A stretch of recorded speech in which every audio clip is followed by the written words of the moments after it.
Managing pests in our garden is something that's vitally important to do, but more and more of us are trying to do it in a completely natural way to avoid introducing chemicals, most importantly to get those pesticides out of our natural environment. And it's not just important for our own personal health, it's critically important for the animals that we share the environment with. Caversham Wildlife Park are a dedicated team. Caring for over 200 native species, they have some tips on how you can benefit Australian native wildlife at home with sustainable pest control practices.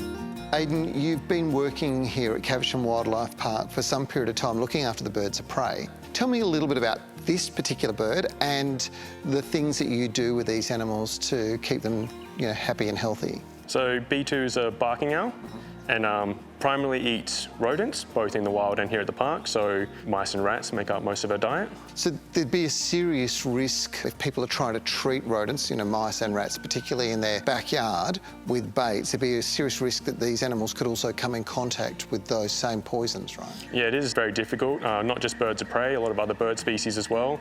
They can either eat the bait as is, which we call primary poisoning, or they could eat an animal that has been poisoned. If we could encourage more owls to frequent our backyards, it would actually be a better way to control rodents than having to go through that sort of process. Yeah, that's right. Oftentimes we don't have native species in our yards.